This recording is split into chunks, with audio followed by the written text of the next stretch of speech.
Hi everyone.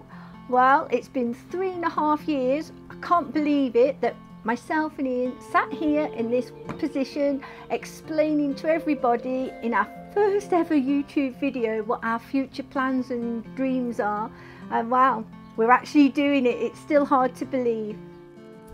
Hi, we're Ian and Julie. Follow us on our tiny homestead and our debt-free project of a lifetime, the building of our shipping container home here in the Pyrenees, and all of this alongside our full-time jobs.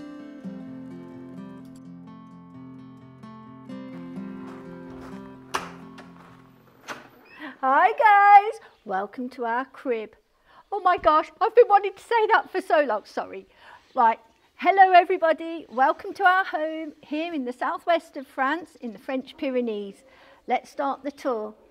Stay with us through the video because at the end we're going to sit down and explain why we're going to give up all of this to start again on the off-grid plot.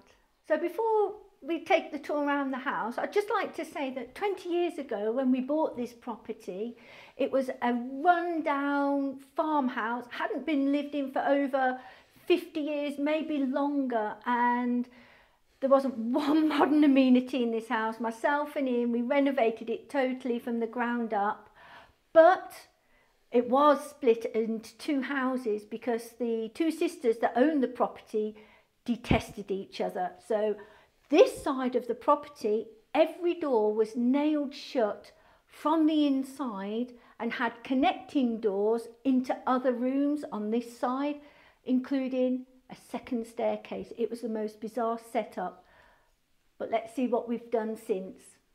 This is the one room we're not going to go into because that's mine and Ian's bedroom. And leading in from the hall, the first room we come to is the lounge, which is for all our guests.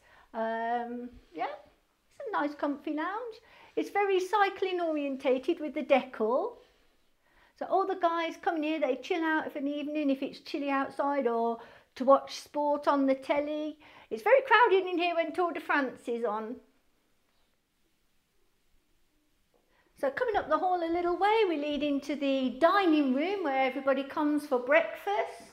Again, very cycling orientated, triathlon posters everywhere. And the one thing that all our guests enjoy the most, beer fridge. And the door here leads out onto the decking. We set this up for evening meals. Post-ride, everybody chills out here, has a swim, couple of beers. It's just a nice area to relax in post-riding. So back in through the dining room.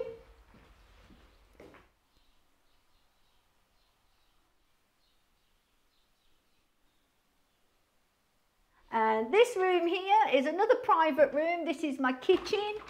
And yeah, even Ian doesn't come in here when I'm performing. Right, come on. No one wants the kitchen. Right, let's head upstairs. There's a nice, beautiful old staircase. So on the first floor, this leads to 3 guest bedrooms and a guest kitchen lounge. Another quiet area for guests where they can just chill out. We've made a little kitchen area for them, so they've got all the amenities. And we do get guests that like to prepare their own food if they're getting ready for competition. So they have the ability to do that in this room. And the Col de Tourmalet is that massive mountain that we see from our plot, and we'll see it every day through our windows. On this floor, we've got 4 guest bedrooms, all have ensuite bathrooms. How we've set them up, they can be set up for twins, singles or doubles. We have a lot of couples that come to us, so we have the ability to change all our rooms to doubles. Bedroom 2. And bedroom 3. And into bedroom 4. Now the most strange thing about this house when we first took it on, it didn't have one bathroom, not one bathroom in it. And now myself and Ian, we created all the rooms, bathrooms, everything. Every room has its own ensuite. None of these structures existed. Myself and Ian, it took us a while to renovate the whole property, And what was so difficult, none of the walls in this house are parallel. They're all slightly off. So it was a nightmare trying to make everything look square. And again, when we first moved here, this was the first bathroom and room we actually got finished. So we actually lived in this room while we was ripping the house apart to create everything that we've done up to now. And we gave ourselves 8 months to totally renovate the whole property, because we'd already got our first group, our Dutch friends from when we lived in Holland, booked in as our testers to see how everything worked and could we do this, because we didn't come from this background. We had proper jobs before we came. Right, let's move on up to the next level, up the stairs. Now, when we first bought this place, this was the staircase to the most scary, horriblest part of the house. It hadn't been touched. It was just horrible. It was a dungeon. So this area was originally the attic for the house, totally unlivable. Oh, it was horrible. You just did not want to be up here. So initially, the first plan was to have this as our own living area, our own quarters, but we had a big group that used to come over every year, and we just didn't know where to put them all. So we renovated all this into more bedrooms for guests, and it gave us a lot more scope to be able to have more people here. And mainly we've got rooms with 3 beds in, but we normally only have 2 people per room maximum. But the ability is there to split groups up, because we get lots of clubs where they all know each other. So they don't mind having 3 to a room, but it's very rare. So all this attic up here, it's fully insulated. We went overboard on insulation. And this is another large bathroom up here for guests. We have the massage table here, because we get a local masseur come in when we have big groups. And they all appreciate that after a heavy day up the mountains. And this is our little Juliet or Julie balcony right up on the 3rd floor. You can see all the solar panels here. Most of our power, I would say 90% of our power, comes from solar. In the winter, just depends. We haven't got too many batteries. And we've also got solar for the swimming pool. So we've got solar water on the barn roof for all our heating and hot water, and we've got electrical photovoltaic for all our electricity needs. And we want to basically mirror that up on the off-grid plot. And that's, other than water, which by law we have to take, we will be totally off-grid.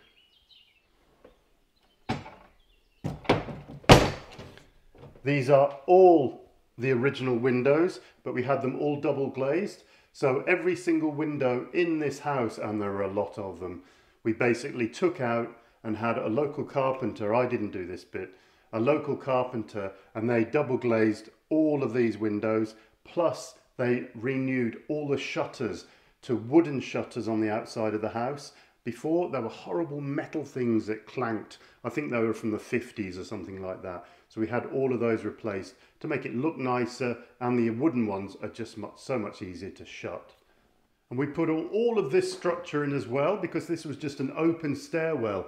So all of the heat from the house would come up to here. But now at least, especially in the winter when it's just myself and Julie, we can shut this door, and this is basically winterized up here, and we don't really come up too much. So the heat of the house stays in the main body of the house.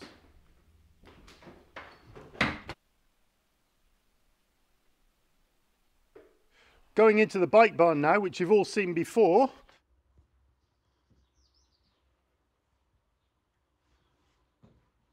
But this time it is a little emptier, and that is because they're all in the trailer ready for our first tour.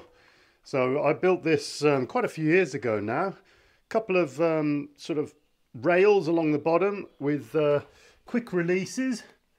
And then all the bikes, well 10, I can get 10 in here, and the rest go in the back of the van.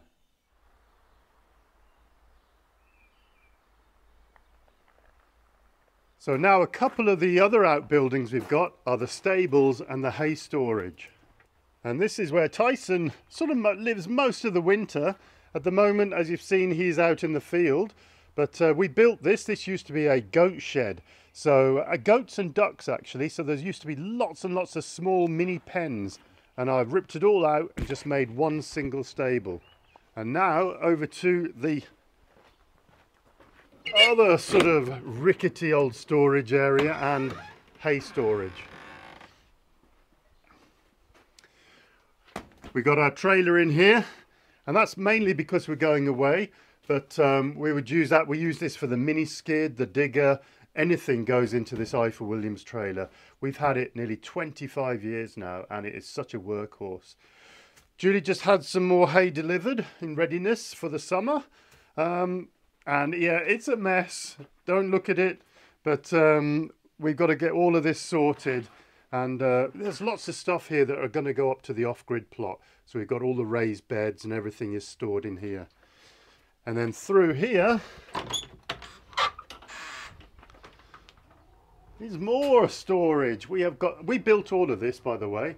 There was nothing here when we arrived, so we put up this shelter, and it stores another little car there, which we were given by a neighbour. And we head out into the chickens. And here are our girls. You've seen them before. Now, normally they have the full run of this garden, but after the winter, I reseeded everywhere, so the grass is almost come good again now. So they're getting very impatient. They do want to come out, but they'll just have to wait another week until we come back. Now, I have little nursery places dotted around everywhere. And this section of my garden, I've started collecting trees and bushes ready for the off-grid plot, but we can't put them there yet because we're not quite ready. So this section here, we class this as a mini private garden for ourselves and with the chickens. And then here, this leads on into the main garden, and this is for the guests with the swimming pool. This is the rear of the garden. It's a nice shady area to get out of the sun when it gets really hot here. And just leading through. This is the main part of the garden. We've got the hammock, more sunbeds. We put in an endless pool when we first started renovating here, because obviously we come from a triathlon background, and this allows our guests to train against the current or just sit as a jacuzzi having a naughty beer. Whoa.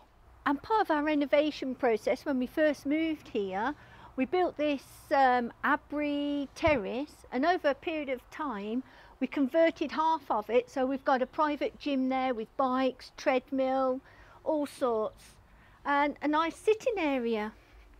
This little room here is now the pool room, so the filter, the pump, etc. But when we arrived, it had all writing on the walls, little telephone numbers, everything like that. And it basically was the telephone box for the whole village. Garage here was also the bus shelter.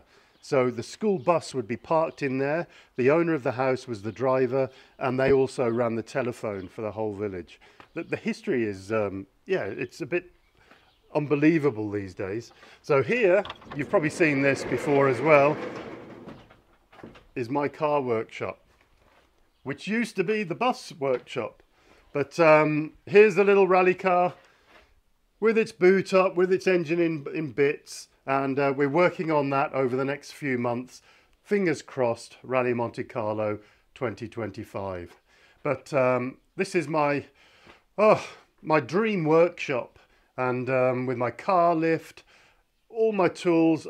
Yeah, that is why I'm putting so much effort into the garage workshop on the off-grid plot. When we first started the business, nearly 19 years ago, we gave ourselves 1 year to get this renovated and all ready. We started off with just the one vehicle. And over the years, we've renewed that every couple of years until the point the tours got really, really busy. And instead of renting a second vehicle, we invested in another vehicle. Again, renewing every couple of years. And what we try and do is deck them out to our own custom build. So for cycling, of course, we need the water, and we put those on each of the doors so they can get hold of it without interfering with Julie, who normally stands here at the coffee machine or the hot water. And all this is run by the EcoFlow just in the back here, that's charged constantly when we're driving along in the Alps, Pyrenees, Corsica. And then in each of these little trays, we've got various snacks and food. I've got all my tools over here, pumps underneath, spare tyres, spare inner tubes. When you leave on these tours, you've got to think exactly, what do I need? What happens if somebody breaks down on the side of the road? You've got to be there with the correct tool, the correct spare part, and get them on the road as quick as possible. Plus, they have to be fed. And other than lunches, we try and provide everything from energy drinks down to a cheeky little chocolate treat. And Julie is pretty good at handing those out. And in the early days, all we had was that IFA Williams builder's trailer with the blue canopy, and we had put all of the luggage, all the bikes, everything in that trailer. We then bought a tiny little trailer with another little canopy until one day on the Col de Tourmalet, as I was descending, I lost one client's bag out the back. I hit a speed bump, it flew out the back, and yeah, I got a call from the police station saying, do you know such and such? I have their passport and their phone and their laptop, and it had a big tyre track over the top. So we said, no, we can't do this. So we invested in these covered trailers from Holland, and they have been brilliant. I've decked these out as well to hold bikes, luggage and whatever, but good workhorses for us.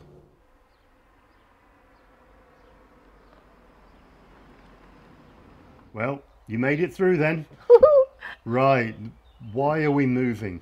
Well, you've seen the size of the place. It's 3 floors, ground floor, first floor and second floor. We've got 8 guest rooms, 7 bathrooms, and it is just enormous. So when myself and Julie become old, 2.5 years.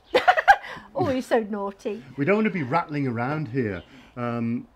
We love the place. We put our whole soul, all our effort into this place, and Julie with the garden. I know this house is far too big. When we first bought this property, it was always to create a business, not a home for just the 2 of us. So it's always been the plan that this is purely a business. But in my heart of hearts, if I could just remove the house, put the house that we're going to be building on the off-grid plot here, I'd stay here because we've got the field, we've got our outbuildings, and I truly love my garden, and that's the biggest wrench for me, leaving my garden. But saying that, when we first moved here, there wasn't a garden, there was nothing. It was zero. As I say, it was a farmhouse, and when we first arrived, we didn't have the field. No. So Tyson lived in this back garden. He had to munch it down, it was a jungle. He was here for probably 6 months to a year before the farmer over yonder there offered us his field, 2 acres that we're on now. But there was nothing here. All the outbuildings were just broken down, couldn't be used. There was no doors on the outbuildings. All of the slidey doors, all the stable doors we've put on. We've done everything that you've seen. It's been all just myself and Ian. We've done everything ourselves. We're not builders, but we're good old DIYers. Give it a go. Yeah. Few cuts and bruises and we just get on with it. Saying that, well, working at the off-grid plot on brand new building is so much easier than this restoration. Yeah. So a second point about moving on is this is a business, and being self-employed for the last 19 years, we haven't exactly put a lot away into our pension plan. So selling this as a business, the proceeds will go towards basically making our life a bit more comfortable when we actually move up to that off-grid plot. We just want to homestead, we want to grow our own food. Julie wants to basically mirror this garden. It'll happen. I'm creating all my plants and everything to be taken up there. Hopefully the new owners won't notice that this will be a desert and she's dug everything up before we leave. We also want the animals, and we want to process our own animals, eat our own food. All of that is the dream, and we're not just rushing into it. So in the meantime, we're still working, earning our living, running the cycling business, and through doing this, as and when we can afford to, that's when another project continues a bit more on the off-grid plot because we're doing it all totally debt-free. We're trying to keep the cost down as minimum as possible, and that's why we're doing everything ourselves, So as and when we can afford to. So when we leave this place in a few years' time, we can just walk into our new house and that'll be it. I hope you've stuck with us this far in the video, and we just wanted to show you a little bit of us and where we are, because all our videos are either at the polytunnel and everything that goes on there, or at the off-grid build plot, what we're doing up there. But in the meantime, this is where we live, this is where we run our business. And just to put in there, sorry for butting in, if you're looking for a cycling business in the Pyrenees, there's one for sale. There's one for sale.